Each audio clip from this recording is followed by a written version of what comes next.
Saludos a todos. En este video comenzamos a hablar de las leyes de Newton. Pero antes de hablarles de las leyes de Newton, necesitamos conocer unos conceptos que antecedieron a estas leyes y que fueron base fundamental para que Newton formulara las leyes del movimiento.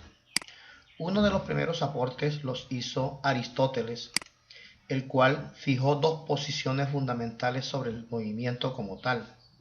Aristóteles, siglo IV a.C., formuló que habían dos tipos de movimiento natural y movimiento violento. Para Aristóteles era natural que los cuerpos cayeran, que una piedra cayera, era natural porque buscaba su lugar de reposo natural que se encontraba hacia abajo. Como la piedra era pesada, según el concepto de Aristóteles, buscaba su lugar de reposo natural que se encontraba hacia abajo. También era considerado por Aristóteles que el movimiento natural de objetos livianos como el aire, como el humo, ascendiera porque era natural que el humo subiera hacia los cielos, hacia arriba, porque hacia allá era que estaba su lugar de reposo natural. Para Aristóteles había un concepto de lugar de reposo. Los cuerpos pesados caían hacia abajo porque su lugar de reposo natural se encontraba hacia abajo, y cuerpos livianos como el humo, por ejemplo, buscaban su lugar de reposo natural hacia arriba. Para Aristóteles nunca hubo el concepto de fuerza. También tenía otro concepto sobre el movimiento violento. El movimiento violento, según Aristóteles, era el movimiento que se le imprimía a un cuerpo cuando era empujado, cuando se le aplicaba una fuerza. Para Aristóteles, este movimiento era un movimiento violentado por una fuerza que se ejercía sobre un cuerpo. Por ejemplo, para Aristóteles, patear un balón en hoy día, para Aristóteles hubiese dicho, bueno, el balón se mueve porque si usted le aplica una fuerza, usted lo violenta cuando lo golpea con el pie. Para Aristóteles jamás estuvo la idea de que había que patear el balón porque había que vencer la fuerza de rozamiento. Simplemente Aristóteles hizo dos distinciones entre movimiento natural y movimiento violento. Movimiento natural, repito, es el movimiento que tienen los cuerpos por ser pesados o por ser livianos, y es un movimiento vertical. Y el movimiento violento, según Aristóteles, es el movimiento que se le imprime a los cuerpos cuando se le aplica una fuerza, es decir, cuando se violenta, según Aristóteles. También Aristóteles afirmaba que había un movimiento circular perfecto, los cuerpos se mueven en círculos perfectos, y de hecho afirmó la teoría geocéntrica, que la Tierra era el centro del universo y que el Sol y los demás planetas hasta el momento descubiertos giraban alrededor de la Tierra. La Tierra era el centro del universo, la teoría geocéntrica. También es fundamental decirles que Aristóteles era un clero, era un religioso y un científico en la época, y estaba respaldado por la Iglesia Católica en ese momento.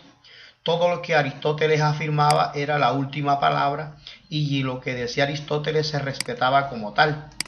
Cualquier teoría que surgiera contraria a lo que decía Aristóteles era considerado una blasfemia y era castigado por la Iglesia Católica como tal. Bien, ese era el concepto de Aristóteles. Entonces, él fundamentó un movimiento entre dos, movimiento natural y movimiento violento, y también afirmó que la Tierra era el centro del universo, la teoría geocéntrica, geo, tierra en el centro. Más adelante surgió Nicolás Copérnico, quien se aventuró a afirmar que la Tierra no era el centro del universo, que el centro del universo era el Sol.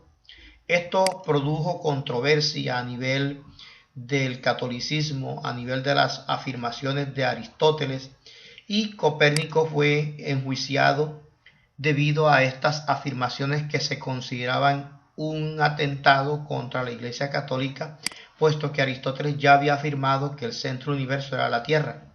Entonces, él trabajó con incógnito y escribió un ejemplar, un libro llamado Teoría de Revoluciones, el 24 de mayo del 593, pocos días después de su muerte, entregó sus trabajos y fueron publicados en ese año.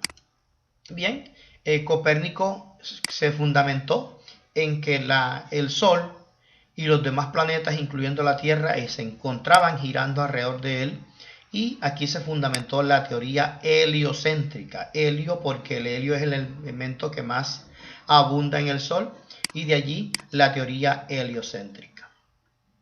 Después de que Copérnico afirmara que el Sol era el centro del universo, aparece Galileo Galilei, quien se declaró a favor de las teorías de Copérnico. También hizo sus observaciones y afirmó que realmente el Sol era el centro del universo.